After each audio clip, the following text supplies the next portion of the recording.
What's up guys, welcome to another YouTube video. Today I'm going to be giving you guys a guide on how to get the best FPS in Minecraft 1.9. About a year ago I did a video on how to get the best FPS in Minecraft 1.8 and that video did way better than I expected. A lot of people said the video helped them out, it got a ton of views, and that inspired me to make another guide for Minecraft 1.9. If people are still having FPS problems, you know, this video should help you get the best FPS in Minecraft that you can.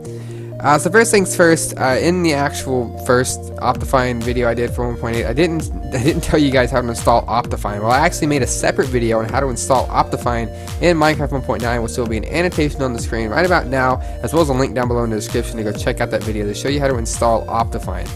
So now let's get into how to get the best FPS in Minecraft 1.9. As you see, for this guide, I've already put everything to the lowest I can get. Right now on my computer I'm getting about 200 something frames while recording.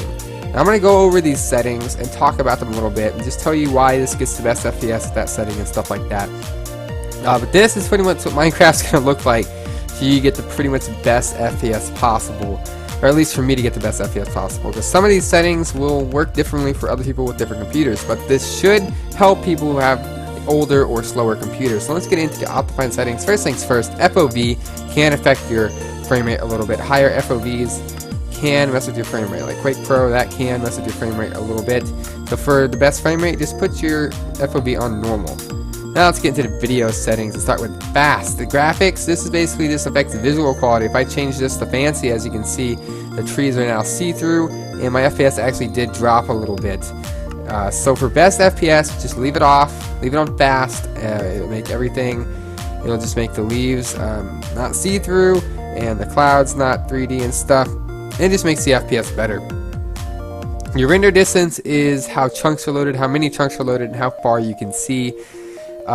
Tiny, which is the 2 render distance, is the shortest render distance, and it's very good for saving your FPS. You can't see very far, but it does increase FPS. If I bring it up to 16 far, my FPS is, yeah, it's going down. There's getting some lag spikes. I'm recording while doing this. Yeah, as you can see, it's better just to keep it on tiny, especially if your computer is older and can't really handle anything better than that.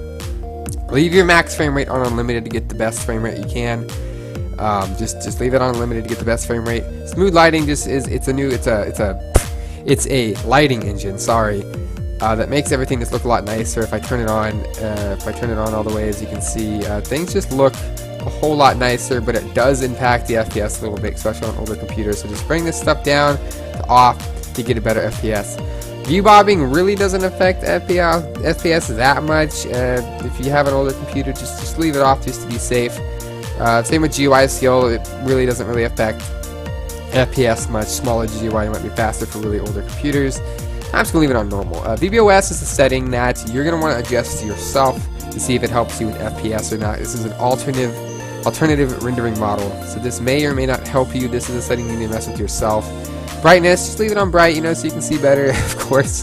The attack indicator is not going to change anything FPS wise either. That's just your preference. I like it on the hotbar. Fog can mess with your FPS a little bit when it's on. It's just kind of just fog around you. You can just turn it off to get the best FPS. And if you have fog on, this right here adjusts like how far away it is and stuff. Shaders, if you're running an old computer and you want to get the best FPS, don't even click it. Don't even think about shaders. It's not going to go very well if you put really freaking ridiculous looking shaders on your old computer. Don't mess with shaders.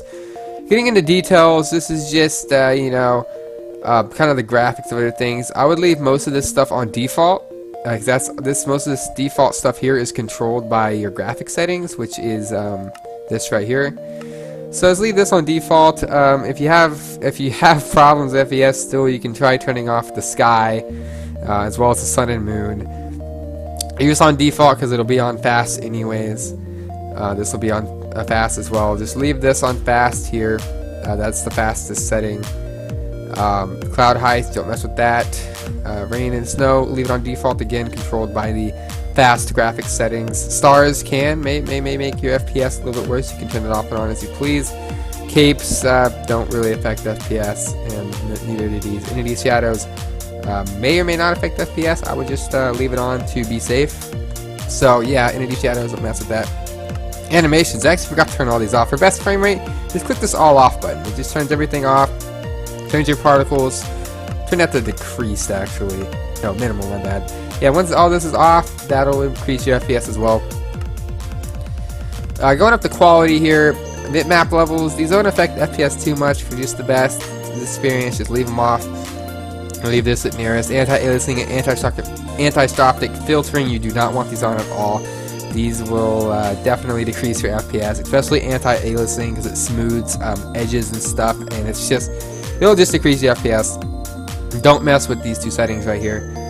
Clear water, that may or may not affect your FPS. Better grass will affect your FPS a little bit because it basically makes grass blocks like completely all sided. Like as you can see, all the freaking sides of the block are covered by grass now. You can just leave that off. Custom fonts is for texture packs. This is for this is actually for swamp coloring and stuff like that. You can turn it off. You might get a bit of a jump in FPS. Connected textures, this is kind of a texture pack thing as well. Same thing with custom sky, this is a texture pack thing. Random mobs, again, is a texture pack thing. Don't have to really worry about that too much unless you're using a texture pack. Better snow does the same thing as better grass, just leave it off. Custom colors is for texture packs as well. Smooth biomes, you can turn this off, it might be a little bit faster. And natural textures is again a texture pack thing. Custom items is also a texture pack, so don't have to really mess with that too much. Performance settings, smooth FPS. This may or might not help you. This is another setting that you're going to mess with yourself to see if it gets you a good FPS or not. I'm just going to leave it off on my computer for now. I really don't need it on or anything. Smooth world is only effective for local worlds and may increase your FPS on your own world, so I would definitely give this setting a try. Again, it's if your computer likes it or not. Fast render uses optimized rendering. Again, your computer may or may not like using fast render. Fast math is a thing with the CPU. It uses optimized functions and stuff. Again, see if it helps you. These two settings right here, I would not mess with these. When I mess with these settings, I had nothing but issues with it. Don't touch these. Just don't. Lazy chunk loading is only effective for single core CPUs. So if you have a single core CPU in your computer, you can try using this setting to see if it helps. And we get down to other. There's not really much else left to do here. Lagometer is just basically like pressing F3. You don't really need that to improve your FPS or anything. Weather, when it's off, it may improve your FPS. You have issues with thunderstorms and stuff, you can turn it off. It's only effective for local worlds. Full screen, for me, Minecraft plays better in full screen. I would personally play Minecraft in full screen.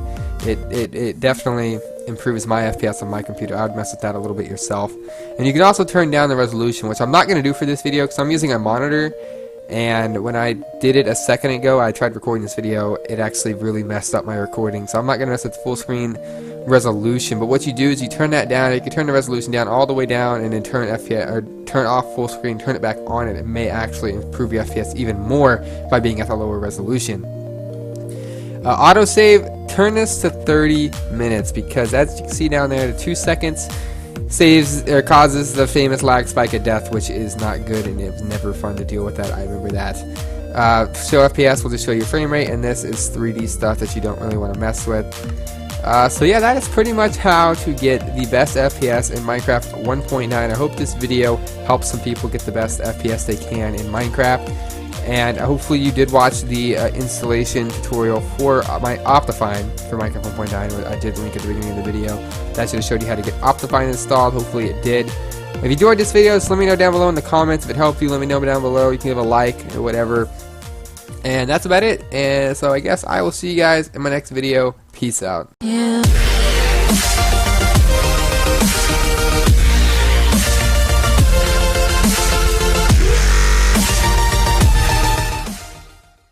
This is what happens if I put the resolution down all the way.